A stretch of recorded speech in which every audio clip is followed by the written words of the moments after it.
Thanks for having me into your home. This is your first lecture from me, virtually, on solid and hazardous waste. You can be watching it. I could be filming this with no pants on, but I'm not. You could be watching it in the comfort of your bed if you want. So you're supposed to be filling out your Chapter 21 reading guide. This will probably be in 2 parts because YouTube limits me in terms of how long my lectures can be, and just having done this a few times with the everyday classes and their lectures, I think that's what it's going to be. So look at number 1 first. So we're talking about solid waste. We just did water pollution. Now we do solid waste. Then we do air pollution. And then we do human health stuff. Okay? So let's talk about electronic waste or e-waste. I usually kind of skip the case studies in the book, but there was an FRQ on this in 2015. So we're definitely going to cover it quite a bit. So e-waste is our fastest growing solid waste problem. This includes old phones that you have. This includes laptops, computers, tablets, TVs, printers, okay, anything electronic. Most of it is going to end up in landfills and incinerators. What's tricky is you've got these kind of like sleek plastics that make them up. And then you've also got these metals, heavy metals like lead and mercury that are harmful to human health. Valuable metals like gold and silver and copper and plutonium, also these rare earth metals. And it can contaminate. Sorry, I gotta move this video thing for you. We're talking about air pollution, surface water, groundwater, all kinds of stuff. Okay, so only 14% of e-waste is recycled in the U.S. I know in the past our robotics team has run like e-waste electronic recycling events. That's really cool. That would be a great NHS senior service project, right, Vince? So for the longest time, I believe this is stopped now, we were shipping it to other countries. So China, India, other Asian and African countries where labor is cheap, environmental regulations aren't that strict. Yes, this is all number 1. You should be writing quite a bit for this one. The workers are exposed to toxic chemicals as they're trying to grab these profitable metals so that they can sell them, and a lot of the workers are children. Okay, so in 1989, we as a globe held the International Base Convention that banned these transfers of hazardous waste from developed countries to developing countries. Guess who didn't sign it? Us. Okay, the U.S. didn't sign it. All the countries in Europe have a much better approach. It's called cradle to grave. So it regulates manufacturers. Here, I'm going to put that picture up for you. No, not that. Where's the picture? There you go. This shows a worker trying to remove metal from an electronics device. But the European Union has this cradle to grave approach that says, okay, like you guys made it, you take it back at the end of its life. You repair it, you recycle it, you remanufacture it, or you dispose of it properly. So like that's what Europe's doing. Yeah, so that's kind of just like a micro look at e-waste. So in a natural world where humans aren't present, there is essentially no waste because the waste of one organism because the nutrients and the raw material for another, and so on and so forth. So this entire problem of solid waste has been created by humans. Okay, so number two is a big table that you're going to fill out over the next 1, 2, 3 slides probably. So let's do some classification. All right, so solid waste, not a liquid, not a gas. So at the normal temperature it sits at in the environment, it's not a liquid, not a gas. It's this unwanted, discarded material. Okay, that's what you should define solid waste as. Now we've got some classifications. You've got stuff that comes from industry, from mines. Think about overburden. Think about tailings. From farms and from other industries like factories. Okay, paints, when they dry, right, they're solid. Sandpaper, metal, paper products, any sort of factories like that. You've also got municipal solid waste. When you see them come pick up your garbage, ours is on Tuesday, I don't know what day yours is, you'll see on the side it says MSW, municipal solid waste. That's trash that comes from your house. The trash from Brookfield East is also considered municipal solid waste because it comes from a workplace. So if it's not industrial, if it's not factory, it's MSW. This is our food waste, plastics, cans, yard waste, our Amazon boxes because we're all ordering stuff because nobody's leaving their home right now. And that waste is going to end up in, if we don't take care of it, rivers, lakes, ocean, and natural landscapes. Okay, so this is all number 2. Then we've got this whole other classification called hazardous waste, which we're going to have like another whole reading guide on.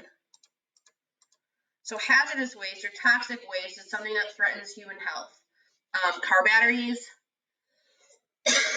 pesticides like Roundup would be considered that.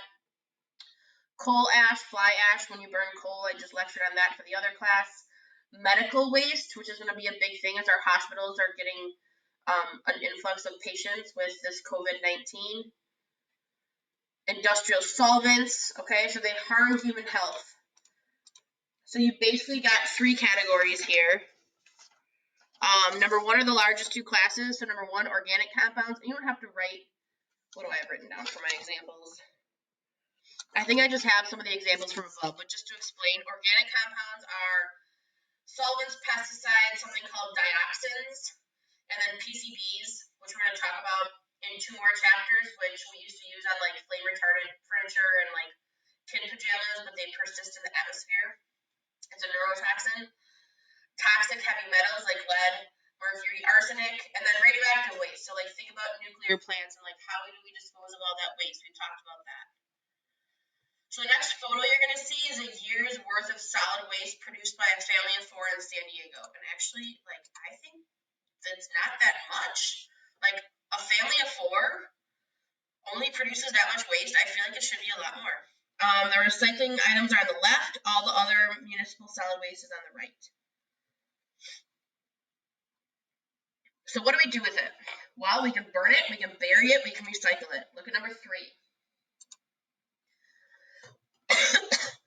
Waste management. Okay, waste management reduces the harm that the waste plays on the environment, but does not attempt to reduce the amount of waste produced. I need a cough drop. Pause. Oh no, they're here. I'll be back. My time is ticking.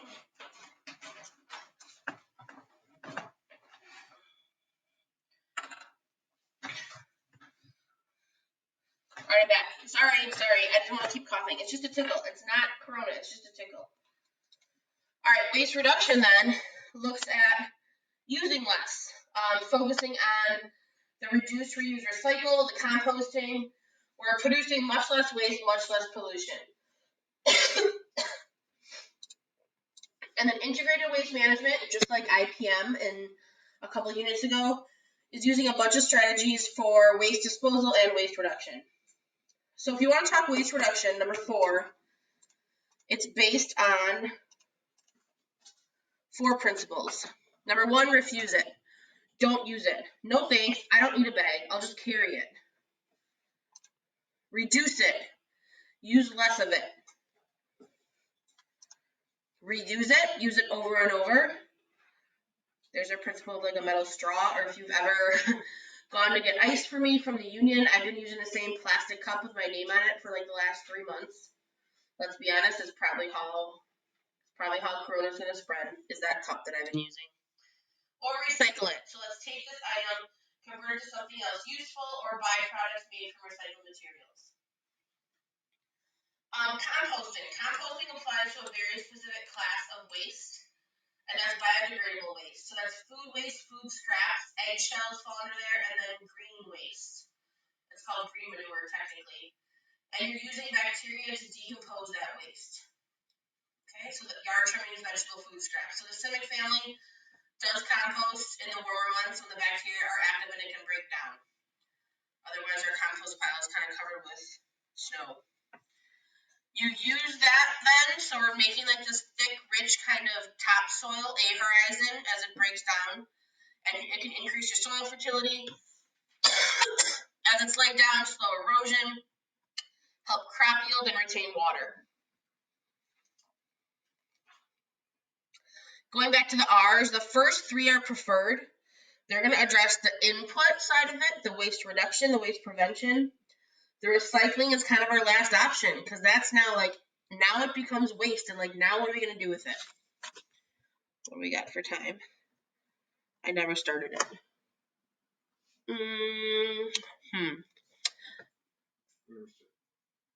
What? What? Your video? I never started my timer. I have no idea how long it's been playing. Let's do one more slide. Makes me nervous. So waste, this is number 6. Strategies. I said list 3. It says list some. You can change it to list 3. List 3 strategies. So, this is kind of a mess right now. Here we go. You can change the processes to eliminate things. So, 3M, which is a company in Minneapolis since 1975, has done some changing and some redesigning. Actually, number 2, to use less material and energy. Not only are they making less waste, they've saved $1.2 billion. Another example, the weight of a typical car has been reduced by 25% since the 60s. We have lighter steel, we use more plastics, we use more composites. A bumper is no longer a giant piece of metal. It's plastic. Develop products that are easier to recycle. All Xerox copy machines, their parts are interchangeable. Hypothetically, I don't know. I don't work on them.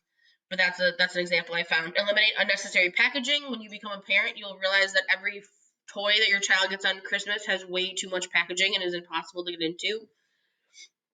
And then a fee per bag waste collection system. So plastic shopping bags, Ireland, Taiwan, Netherlands, you pay per shopping bag. This makes you think of Aldi. You pay for your bags at Aldi if you don't bring your own. That encourages people to bring their own. And then we talked about that cradle to grave on that first one that the European countries do, and Japan also does that. Okay, so I'm going to stop here because I'm not sure how much time I've used. We just finished number 6. We will start with more recycling stuff on the next chunk of lecture.